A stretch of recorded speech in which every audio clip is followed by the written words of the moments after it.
It was a regular Thursday afternoon, just past lunch, and I was deep into wrapping up some performance metrics for a presentation scheduled the next day. Everything felt routine, unremarkable, the kind of stillness that hums quietly in the background until it's shattered. My phone vibrated with a message from Sabrina, my wife of 15 years. I opened it expecting something casual. Instead, I read, "Tyler, I've decided to file for divorce. From this point forward, please direct all communication to my attorney, David Kessler. His contact info will follow." There was no preamble, no discussion, just a surgical end to a marriage that spanned nearly 2 decades. I stared at the screen, not knowing what to feel first. It wasn't sorrow that hit me. It was a calculation. She had already retained counsel, written me out, and made sure I'd received my marching orders in legal language. So I responded the only way I knew she wanted. Understood. An hour later, I had removed her from every shared financial thread that wasn't legally binding. She'd had 3 credit cards, all tied to my personal accounts. Those permissions were revoked. The monthly funds I had routinely sent her were canceled. She had no claim on them, and now no access. Streaming services? Passwords changed. The car she drove? Leased under my name. I didn't cancel the insurance immediately, but I flagged it to discuss with my lawyer. The gas card, linked to my account, gone. This wasn't payback. It was action. She made the rules. I just chose to play by them. Within half an hour, Kessler's contact arrived via email. I forwarded it to Scarlett, a tough-as-nails attorney I had on referral. She didn't come cheap, but her track record was spotless. I booked an urgent call with her that evening. When I got home, Sabrina's side of the closet was half empty. 2 days passed. Saturday morning, the first call came. "Mr. Carson?" A clipped voice. "This is David Kessler. I represent Sabrina Carson. I need to speak with you about your recent financial decisions." I moved to the window and listened. He explained she'd been unable to make essential purchases, food, gas. That what I had done could be seen as financial coercion. He implied it wouldn't look good in court. I didn't raise my voice. I reminded him. She initiated this. She requested that we speak only through legal counsel, and I complied. Any unofficial arrangements ended the moment she sent that message. He argued she had a right to maintain her lifestyle until the divorce was finalized. I countered that nothing I cut off was jointly owned. Every card, every benefit, mine. She'd never been on payroll. She wasn't entitled to discretionary perks just because we shared a roof once. There was a pause. I could hear him flipping through paperwork. "She needs immediate access to funds," he repeated. "Then she's welcome to request temporary support." "Through the court," I said, "since we're doing this legally." Another silence. Then he mumbled that they'd be in touch. "You already were," I said, and ended the call.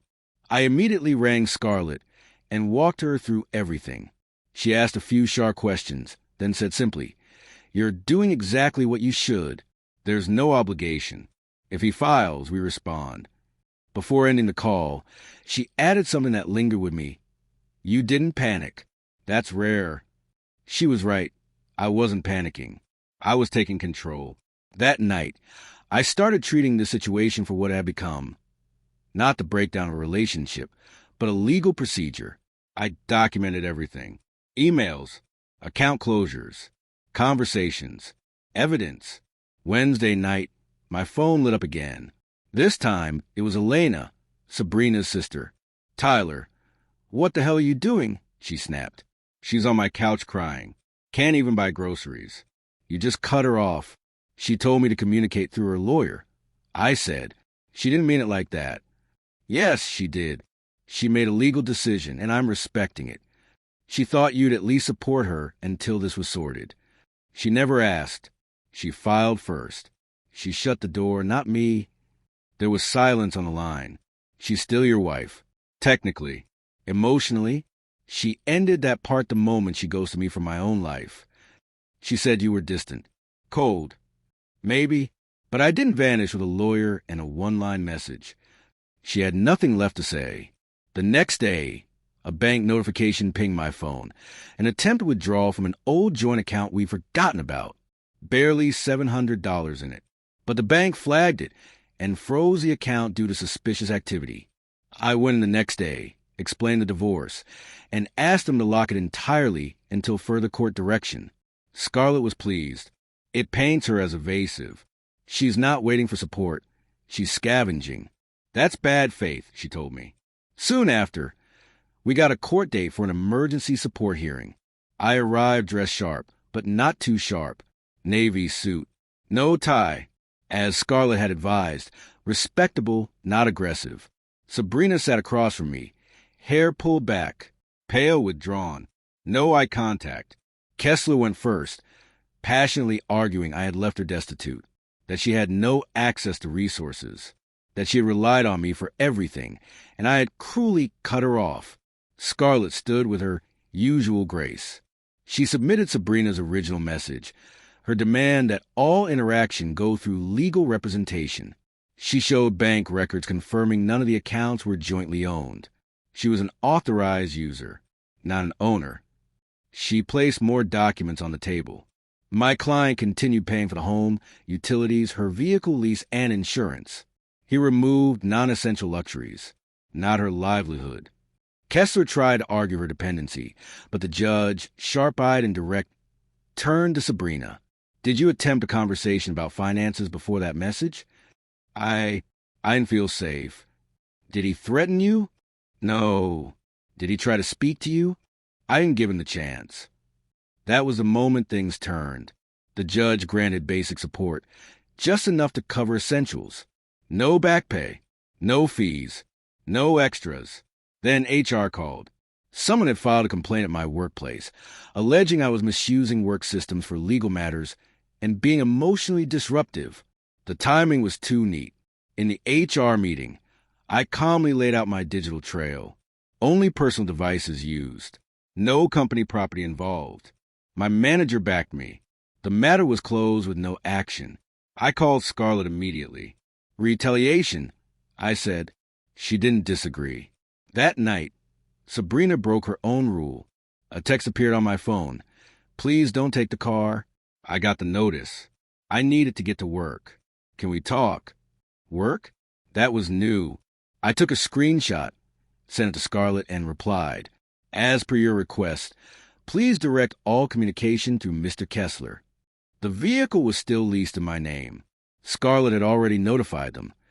Transfer it into her name within 30 days or return it. She ignored it. Day 32, the repo truck arrived, right from Elena Street. Elena called again, raging, "You're cruel." She drove a car she didn't own, never paid for, and ignored legal notice. She needs it for work. She had time to take responsibility. She didn't. Click. I forwarded the call log to Scarlett. Then came financial disclosure. What we found was damning.